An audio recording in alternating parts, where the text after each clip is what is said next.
Au cœur d'une Russie en quête de sens et de puissance, un lieu incarne plus qu'un projet éducatif, une vision, presque une prophétie.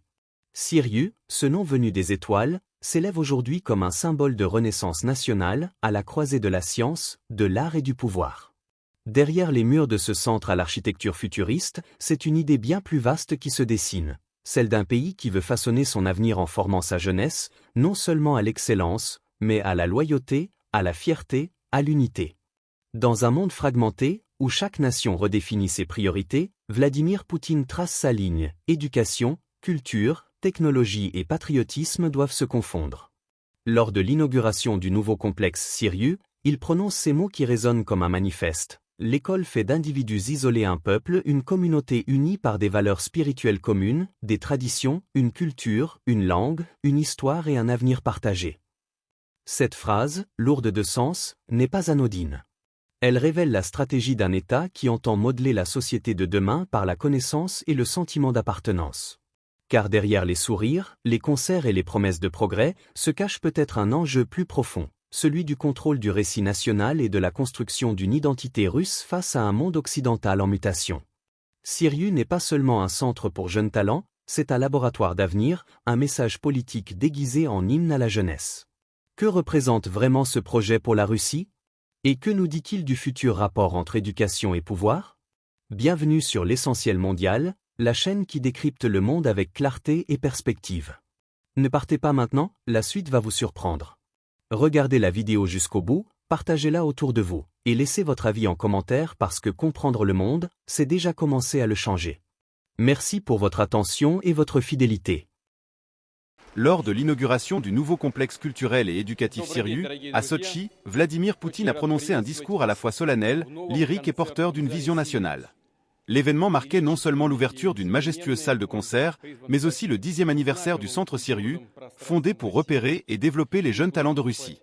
Le président a ouvert son allocution par un salut chaleureux. « Bonjour, chers amis.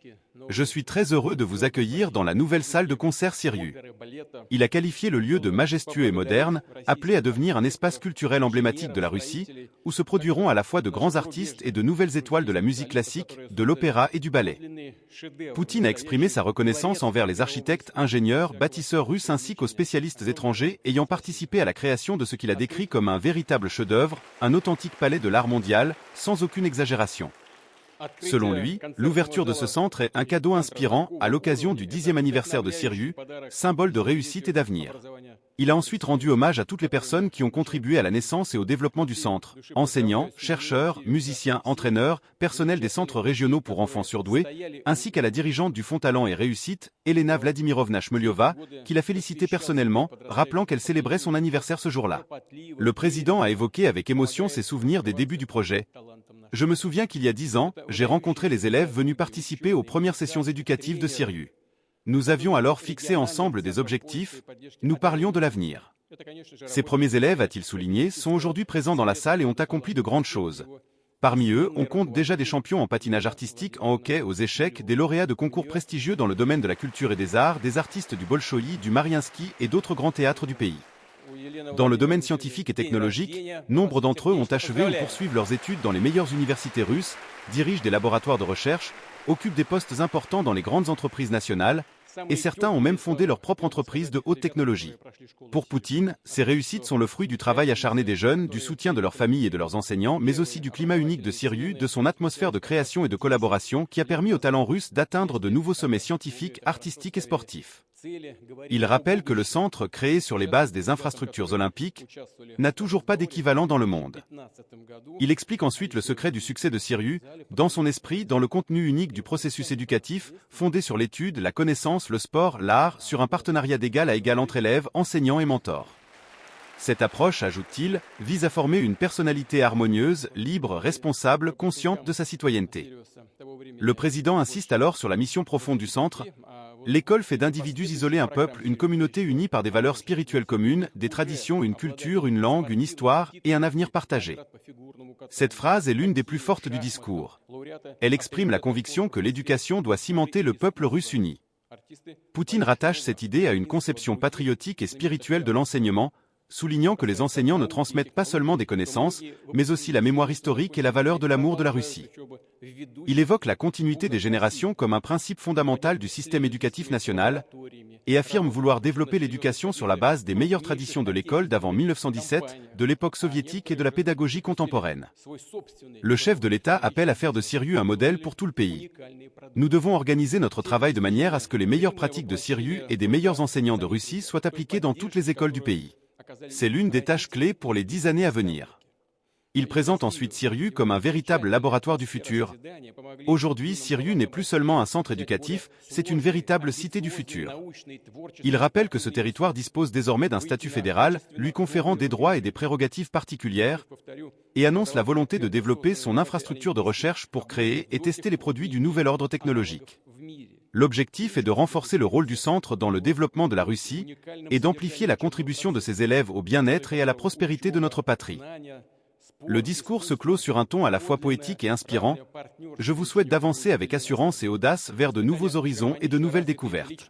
Et que dans cette magnifique salle, la musique résonne toujours. Poutine termine en une image symbolique qui lie l'art, la jeunesse et l'esprit national. Que cette musique demeure dans vos âmes, dans vos cœurs, et qu'elle vous guide vers de nouvelles victoires. Ainsi, ce discours est bien plus qu'une simple allocution inaugurale. Il s'agit d'un véritable manifeste culturel, éducatif et patriotique. À travers Sirius, Poutine célèbre la réussite russe, l'excellence scientifique et artistique, la transmission du savoir et l'unité du peuple. Il érige ce centre en modèle d'une Russie moderne, ambitieuse et soudée, où l'éducation devient un instrument de cohésion nationale et de puissance future.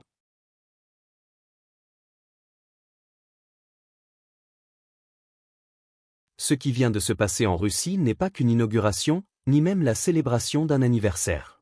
C'est une démonstration symbolique de la manière dont le pouvoir russe conçoit l'avenir, un mélange d'éducation, de culture, de technologie et d'identité nationale. L'ouverture du nouveau complexe Sirius, à Sotchi, marque les 10 ans d'un projet lancé en 2015 sur les vestiges des infrastructures olympiques. Officiellement, Sirius est un centre d'excellence destiné à repérer, former et accompagner les jeunes talents du pays, qu'ils soient scientifiques, artistes, athlètes ou inventeurs. Dans les faits, il s'agit d'un laboratoire éducatif et idéologique unique en son genre, désormais érigé en territoire fédéral, doté de prérogatives particulières et placé directement sous la supervision du Kremlin. Autrement dit, un État dans l'État, conçu pour incarner le futur de la jeunesse russe. Ce projet n'est pas anodin, car il s'inscrit dans une dynamique plus vaste, celle d'un pays qui cherche à se redéfinir face à un monde qu'il juge instable et hostile. Pour Vladimir Poutine, Sirius représente plus qu'un centre éducatif, c'est un outil de soft power intérieur, un modèle de ce que doit être la formation du citoyen russe de demain, patriote, compétent, attaché à sa culture et à sa nation. Dans un contexte international marqué par la guerre en Ukraine, les sanctions économiques et la fracture avec l'Occident, la Russie met en scène une forme d'autosuffisance culturelle et morale. Investir dans la jeunesse devient alors un acte géopolitique. Une manière de montrer au monde que, malgré l'isolement diplomatique, le pays avance, innove et se construit sur des bases propres. Plus largement, cette initiative rejoint une tendance mondiale, le retour de l'État comme acteur central dans la définition des valeurs, des priorités éducatives et de la cohésion sociale. La Chine, les États-Unis, la Turquie ou l'Inde mènent, chacun à leur manière, cette bataille du savoir et de la narration. Former les esprits, c'est désormais aussi façonner le récit national. Concrètement, les conséquences de ce projet se feront sentir sur plusieurs niveaux. D'abord à court terme, Sirius va renforcer la centralisation du système éducatif russe et créer une nouvelle élite formée selon les standards du pouvoir. C'est une stratégie de reproduction des cadres politiques, scientifiques et culturels de demain. À long terme, si le modèle fonctionne, il pourrait devenir un prototype pour d'autres régions de Russie, voire un instrument d'influence culturelle à l'étranger, en attirant des étudiants de pays partenaires. Mais il y a aussi un revers, la concentration de l'innovation et du talent dans un cadre étroitement contrôlé risque d'étouffer la diversité intellectuelle et la liberté de penser. Les signaux faibles sont déjà visibles, la science, l'art et la pédagogie sont de plus en plus liés à la vision politique d'un pays en quête d'ordre et de stabilité plutôt que de débat et de pluralité.